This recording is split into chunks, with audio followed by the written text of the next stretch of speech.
Peace, family. This is Dr. Sadiki Baye coming to you once again, as usual, to share with you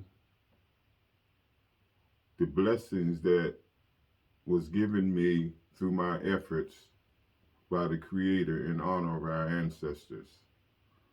And once again, as I always say, that all of us have something to offer. So let's share the blessings that each one of us have to offer. And look how big everybody becomes. So there's no need to hate or be jealous or anything because all of us matter. And since we are all one, we must do all we can to fulfill our purpose and to create a righteous legacy that will last for generations to come. So, family, let us seek our purpose and to fulfill it to the best of our ability, and standing on the shoulders of our ancestors and be a better version of them because there's always room for better. So, family, today is my honor and privilege to bring another one of our warriors, another one of our ancestors, another one of our forefathers, which is they called Black History Month or African History Month. But we should get rid of that month and become that all year long, every year. But we have to start somewhere. So let's start with what we have. So, family, today we're going to talk about the Honorable Marcus Messiah Garvey. Yes, and I'm excited about this. And let us all get excited about our forefathers. You know that all of this stuff happened to us because we turned our backs on our forefathers. And every generation got better at it. And here we are today. But we must go Sankofa and go back and get it and bring it up and validate it. So I'm going to contribute to the validation of what we should be about today in honoring the ones before us. So we're going to continue on with this month, so-called African History Month. So again, the Honorable Marcus Messiah Garvey. Who was he? Okay, the Honorable Marcus Messiah Garvey was born in Jamaica, St. Anne's, Jamaica, in August the 17th, 1887. And he died in London, England, in June 10th, 1940. It was June 10th. What? Juneteenth was June 19th, but he died in June the 10th. And he died of a stroke. And we're going to see some of the causes of how someone could die of a stroke. So as we go along, family, I want you to really, really focus in on opening up your mind to receive what I'm going to share with you. And prayerfully, it would motivate, inspire, and encourage you to go further, to really embrace the energy and the powers of the ones before us. So the Honorable Marcus Messiah Garvey was from Jamaica, as I said, and he was a political activist. He was a publisher. He was a journalist. He was an entrepreneur, and he was an orator. Now, in his early days in his life, he did a lot with his father. His father influenced him a lot on manning up, and be developing into a man. And one of the experiences is that, his father was a grave digger. and Marcus Garvey usually went with him to help him out. So one experience was when you dig down the grave, you go so low you have to have a ladder to get down there. So after they dug the graves, the father got out and he pulled the ladder up, and Marcus Garvey was still down there. He said, "Now get out, find a way to get out." And his father was serious, so the father left him to get out. So that was the Honorable Marcus Garvey's first experience on manning up, on strategizing, on thinking, on what pressure is, on transformation is. So he found his way out, and it affected him a lot.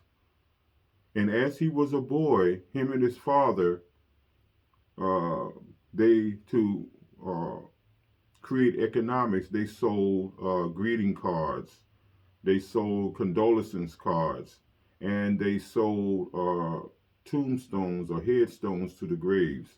That's how they got their money. But Marcus Garvey, he noticed a lot of things about our conditions as a people, and it bothered him. It really bothered him to see the conditions of our people. And so he did a lot of reading on his own.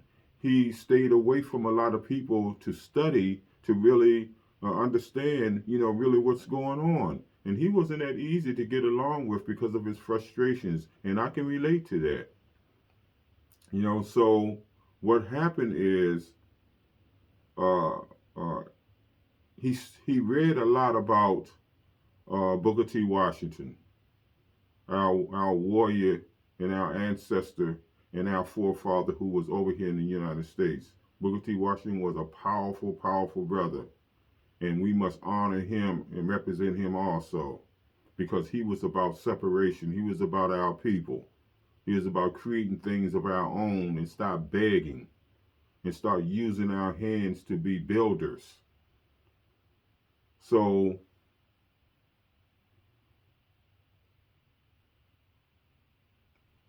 he in it was 1916.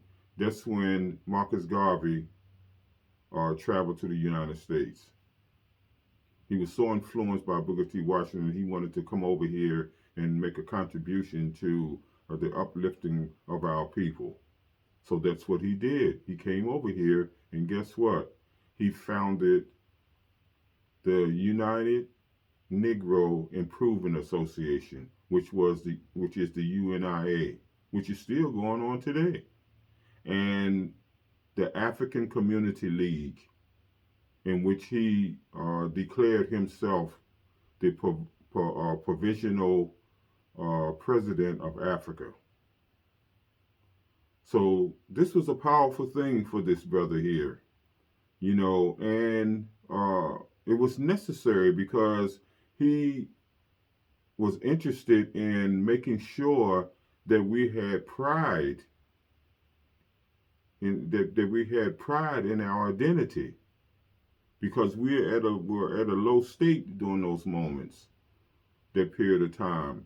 So he wanted to build pride in us by lifting our conscious awareness to have more respect and dignity within ourselves and towards one another. So he organized the first,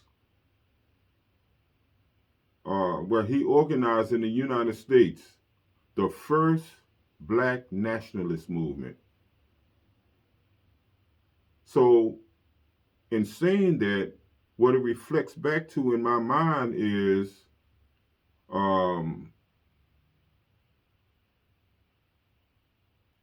the Honorable Elijah Muhammad, Malcolm X, the Black Panther Party, even the MOVE organization. They were about blackness. They're about self-reliance.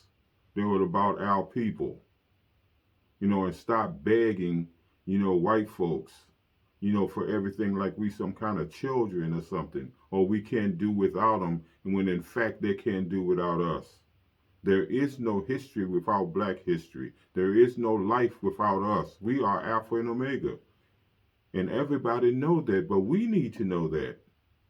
And we need to believe that. And we need to understand that because it's true. So family, he organized the first black nationalist movement. Nationalist movement. So he urged black folks to be proud of their identity. Just be proud of it. That's very important, family.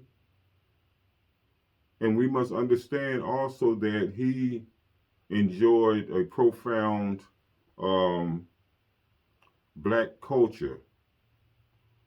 He enjoyed a period of profound black culture and economic success in Harlem, New York.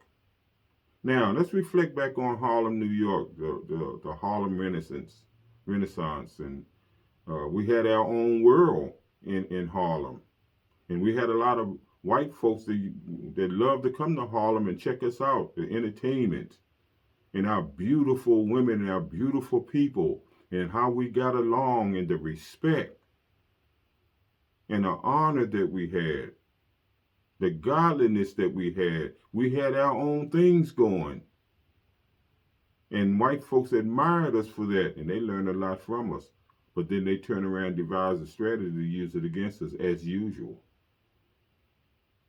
Very hateful people. Very hateful. Very diabolical. Practicing genocide and luring you in to believe that they're this and all the time they're something else. And a lot of us say, well, all white folks ain't bad, but that's not the point. A snake is a snake. And just because the snake doesn't bite right now doesn't mean it's not a snake. It's just a matter of time. It is what it is, family. I'm not afraid to say or to speak the truth. Because the truth is the light. And we must stop diluting the truth. And just tell it like it is. Raw food for thought. So family, in 1916, that's when the Honorable Marcus Baye Garvey came to the United States. 1916. Keep that time in mind. He established branches of the UNIA in the black communities in the northeastern part of the United States. And it's still going on today. The UNIA in Philadelphia is at 16th and Cecil B. Moore, in which I was part of that organization. The president was the Honorable Redmond Battles, who I chauffeured at times back and forth to the headquarters. And we used to talk a lot. And every Saturday we had Saturday Academy, which I taught life skills and math. And we used to go out and pick up youth throughout the city and teach them about who they really are, to lift their conscious awareness of that we are the greatest. So it was an honor to be a part of that. And so more of us need to get involved to keep that going. We have to intentionally do that. We have to be dedicated and committed to the uplifting of our people, especially the youth who are our future. And because a lot of us are not doing that, look at what's going on. Our youth are destroying each other. And we blaming them. But they didn't come here like that. They ended up like that. So we need to do more of giving them a foundation, giving them direction, giving them a purpose, giving them a reason to live and to be a better version of the ones before us or before them. We are the leaders. We are the teachers. We are the guides. We are the directors. And we must do better. All of us made mistakes. That's all a part of learning. But we must find a way to do better. So what's better than better? Better, because there's always room for improvement. When you've done your best, you're at your end. That's why they say sometimes your best is not good enough. So better is the top of the line. Good, best, and better. A lot of people don't agree with that because we're so programmed. Oh no, it's not. It's a good, better, best. No, if your best is not good enough, then what do? You do better. Use your God-given senses, family. It is what it is. And stop waiting around for somebody else to tell us that 1 and 1 is 2.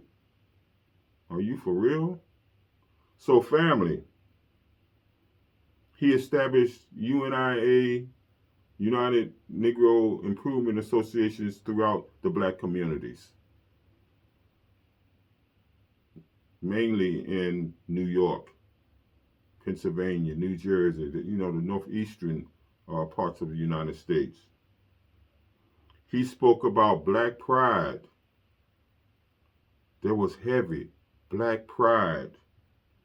And he hoped for an independent black nation.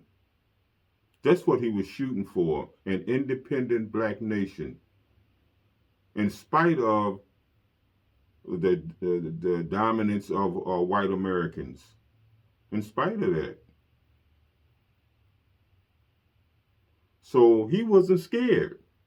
That tells me that he was a true warrior. He was not scared. But guess what? We got a lot of punk-ass so-called leaders that's misleading us, misguiding us, and misdirecting us. Yes, I said it. It is what it is. I'm not afraid to tell the truth, family.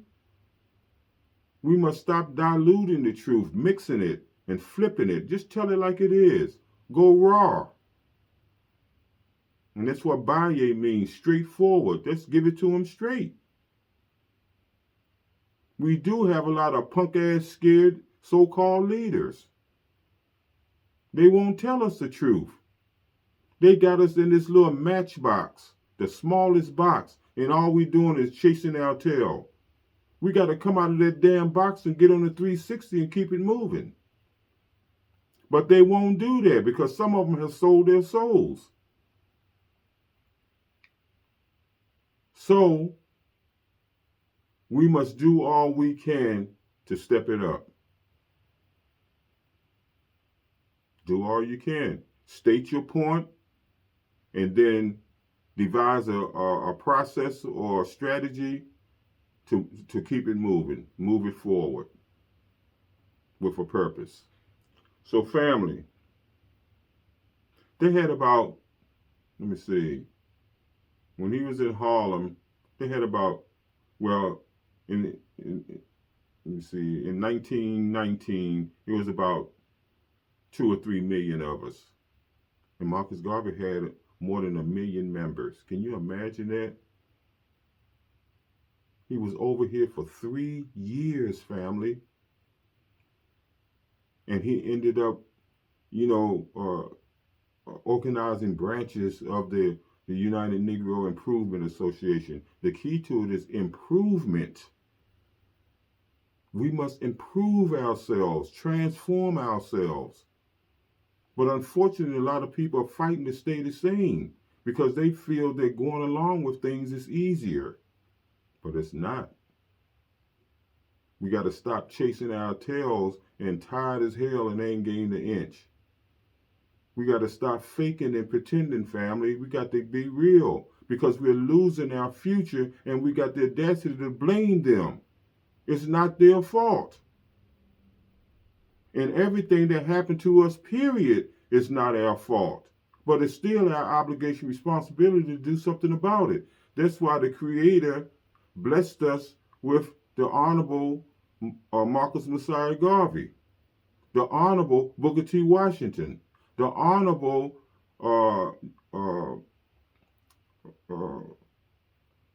Carter G. Woodson, our forefathers, the ones that a lot of the black nationalists and Pan-Africanists, of today, they reflected back on them. We got to keep this thing going, family. That's what you call honoring and representing. We can't allow the things that they did to be in vain. So he was both. He was both a black separatist, a black nationalist, and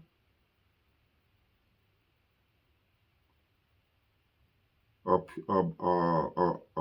black purist. He was a black purist and a black nationalist. And he was basing everything on separation. We don't need to integrate with people to validate who we are. Why are we the only ones that do that? Because of some deep programming after 400 or 500 years of torture and programming, including they create all these agencies and all of these different organizations, and the main ones is education and religion. And then we got to beg for a job, go to college and get this piece of paper that we tortured ourselves through and spent all this money just to get a piece of paper to qualify us to get a job. That's nothing but 100% slavery.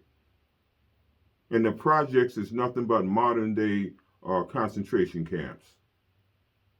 We got to come up out of there, family. We are the original people. We are God's chosen people. We are the ones who bear witness there is God, the Most High God. So if I'm a child of God, then I am. Let's not get spooked up about that. So we must stand up, family, and be the God ones that we are. Let's do all we can to bring out our godhood, because it's there. We are 2% physical and 98% mental and spiritual. But unfortunately, we deal 98% with the 2%. That's how they got us. They flipped us upside down. They tampered with our souls. And when you tamper with somebody's soul, you tamper with the essence of them. Be aware of that, family. We got to understand causes and effects. I was talking to this brother the other day. He said, why do we always have to talk about the same old, same old? Well, first and foremost, you got to talk about the cause before you can change the effect. You got to understand where you are before you can know where you're going. And how do you know where you are if you don't know where you come from? There's a process, family. And who's willing to reach down to the ones who stuck in the first grade or who stuck in that matchbox? Who have the courage to do that? So we have to address all levels, all degrees of where our minds are, because all of us been had. It's just a matter of degrees. So we must lift our frequency in order to receive better results, better effects. So family, his influence was great. He wanted the self-black ecosystem, in spite of all the white folks that dominated this country. That was his motivation. Self-black ecosystem. Yes. So his influence actually kind of faded, and that's a shame. It declined when he began to engage in different business ventures, because they said that he was scandalous, in selling stock for his Black Star Line. The Black Star Line was his ship company that he built ships, because he said, okay, since we're catching all kinds of hell over here from these diabolical people, let's go back to Africa. Let's have some options. That's all it was. But our people were scared, petrified. And so they turned it, some of them turned against the Honorable Marcus Messiah Garvey. They thought he was crazy. But keep in mind, crazy people think everybody else is crazy. Keep that in mind. So his whole life was dedicated to the improvement of us as a people, to the upliftment of us as a people. That's what his whole mission was all about. That we can do better. We can improve ourselves. So a lot of people turned against him because they said he did a lot of financial, he was scandalous in the financial area, of selling the stocks for his ventures or enterprises rather. So what happened? The government came in and charged him with mail fraud in 1922. That he was doing business through the mail of misleading people with selling his stocks. And a lot of black folks joined the government. So in 1922, they indicted him. And 5 years later, in 1927, they deported him. Wow. And a lot of us was happy about that because we were scared. We had a mindset of don't rock the boat. And I agree with that. Let's not rock the boat. Let's turn that damn boat over. Sometimes you have to start all over again. You have to clean the slate and start all over again. Because how can you lose nothing? Nothing from nothing leaves nothing. We owe that to ourselves to start all over again. And I thank the Creator and the ancestors for sending us this great warrior, this great ancestor, this great forefather, this great leader, the person who was not scared, dedicated his whole life to the improvement of our cause. And when you look all throughout history, the same thing happened to the ones who stepped up to the plate. Check it out for yourself. A divided house will fall. But if we is like the beehive, you mess with one, you got to deal with all of us. And this should be our goal, to be like the beehive. Be like Shaka Zulu and some of the other great warriors who wasn't scared. And these punk-ass so-called leaders that we have, we just like little puppy dogs, just chasing them and walking along with them, but yet they say follow no man. See the contradiction?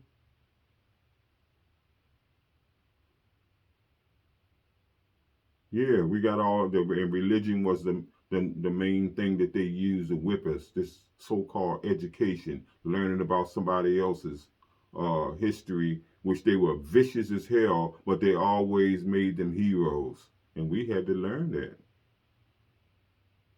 And all we were was slaves and servants, and animalistic, and not able to think. We have no mind, no brain. You got to be kidding. We gave everything civilization. We gave everything to the world. And they received it, and then they flipped it on us, family. And now we're looking up to them. You see the switcheroo thing? They flipped everything on us. And we have to understand that. We have to understand the cause so that we can change the effect. But first, you must understand the cause. Just like the psychologist. The purpose of the psychologist is to heal the patient. It's not all about the psychologist. It's about the patient. So we got to start healing. The ones who are healed, we have to be about healing of our people. And that's a big risk. Because we know what the possibilities can be. but I'm willing. I'm like James Brown. I'd rather die on my feet than live on my knees. And I don't want nobody to give me a damn thing. Open up the door and I get it myself. That's what men do. That's what women do. That's what a lot of our ancestors did, but we turned our backs on them. We became professional fault finders when it comes to them. Just like regular people do today.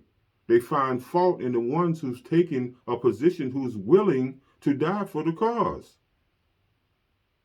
While they got a lot of damn lip service talking all of this goo-goo dada stuff. We got to man up. We got to woman up. We got to mind up. We got to own up and take our rightful positions as the original people, the godly people, the ones who named everything, the one who gave the world everything that's righteous. So family, 1922, they indicted the Honorable Marcus Messiah Garvey. In 1927, they deported him. He went back to Jamaica. And in 1935, he moved to London, England. And then 5 years after that, in 1940, that's when he died. He died of a stroke. So can you imagine what was going on within him after all that he did? Don't forget, he accomplished all of that in 11 years over here. Wow. Only 11 years, family. And UNIA is still going on today. Pan-African studies are in these universities strongly today because of the Honorable Marcus Messiah Garvey. He left his print over here.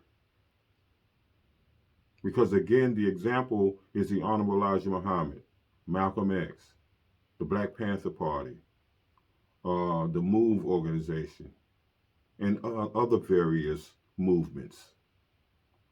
Was because of this black nationalist freedom fighter. So, man, we got to step it up, family. We're at a critical point right now. We're at the crossroad. And we have to choose the right way to go that's for us, based on our ancestors. So family, he believed that all black folks should move back to Africa, where we were being accepted in Liberia as citizens. He said, why stay here and catch hell? Why don't we just go back where we know that we can have respect and honor? Those are options, family. So don't forget, the true meaning of success is the individual's ability to create options so no one can box you in. Listen, family, this is very important. Our existence is at stake right now, and we got to not play with that. So,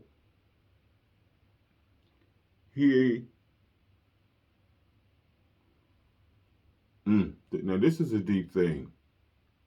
He felt that the civil rights leaders erroneously deceived us to believe that social justice was the same. Now, and I'm going to give you the difference in a minute. And that reminds me of prejudice and racist. You see the two terms? Everybody's prejudiced. I prefer this over that. But racism is about genocide. And all that comes along with it. And there's one thing about black folks, we're not racist because you can't be a racist. We don't own nothing. We don't control nothing. We don't discriminate. We're not even in position to do that. Now, we can be self-haters, and a lot of us are, too many. So if I look in the mirror and I don't like what I see, anybody who looks like me, I don't have to tell you I don't like you. I'm going to show you. Family, that's something deep that we do all the time. But a lot of things we do, we're not even conscious of it because it's ingrained in us now. It's doing us. And we have to get a grip on ourselves first in order to control ourselves. Get a grip. Remember, we used to say, hey, man, get a grip. That's very important. How can you control something unless you have a grip first? Now you can maneuver it. But we must first get a grip of our minds, what's going on in our minds, what's coming out of our minds, and what's going in. So,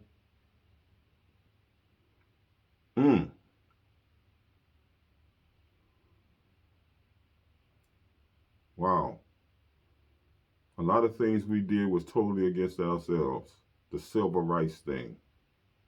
So, as I say, I'm going to touch on that in a minute. But in addition to his support of the Pan-Africanism, he was a black nationalist and believed in separation. What's wrong with that? Why are we the only ones that's so interested in integration, the very thing that took us back more than 100 years? Talking about, okay, we're equal now. How can you be equal to somebody who got 400 or 500 years on you and that owns everything? That controls everything, that's calling all the shots. How can you be ever equal to that? And as a matter of fact, why would you even want to be equal to a vicious, murderous, rapist, psychopath, um, uh, a person who practices genocide? Um, oh my goodness, it's so many things that I want to say, family, but I just stop right there. I'm telling you, this is a deep thing that we are caught up in. And it's been going on for so long. It's like the science of inertia, the law of inertia. Things that are in motion have a tendency to stay in motion and pick up. And this is the pick up time. We're so wrapped up in it. But who's going to be the ones who contribute to slowing it down and then backing it up? Who? Stop talking so damn much and let's do something. Either you are the problem or you are the solution. That's just how simple it is. So, family, he was one of the most influential 20th century leaders of all times. The most influential. In 11 years, family, look at what he accomplished in 11 years. And it's still going on. And we've been over here for how long? Come on now. Let's get real. So, he believed that black folks could develop their own black communities, our own nation. And we can. Why? Because we had it already. We had at least 15 to 20 black nations of us here. But they want to flip it and said it was Indians. They were us, family. They say that, oh, I got Indian in me. No, everybody got us and them. Keep in mind now, as I mentioned before, we have 10, the average person have 10 pints of blood within them. That is an equivalent to a gallon and 2 pints. Now, take 1 drop and put it in another person, and they are us. You talking about some serious power, family.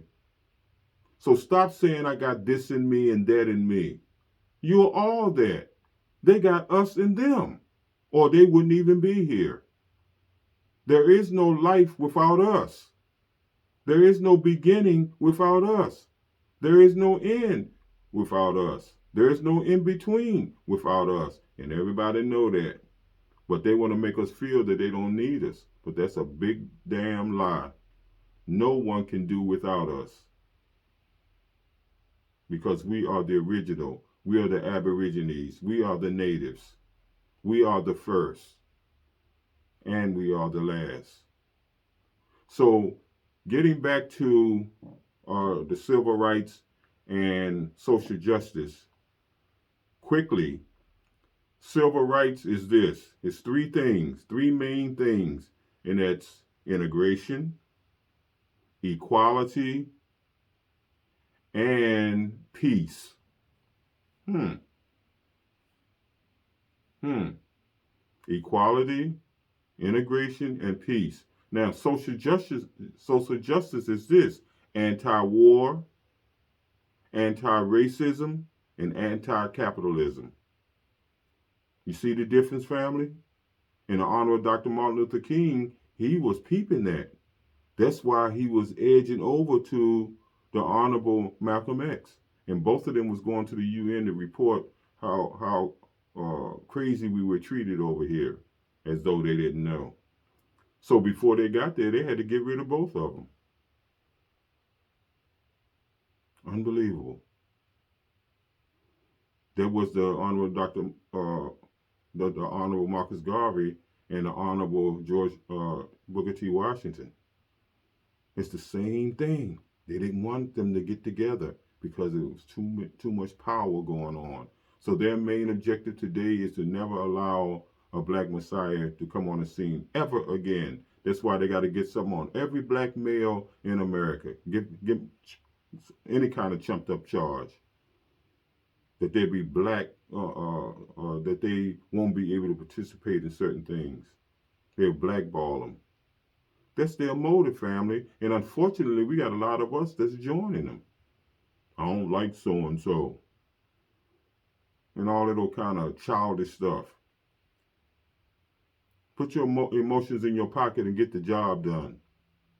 So, family, I will encourage you and prayerfully I motivate you and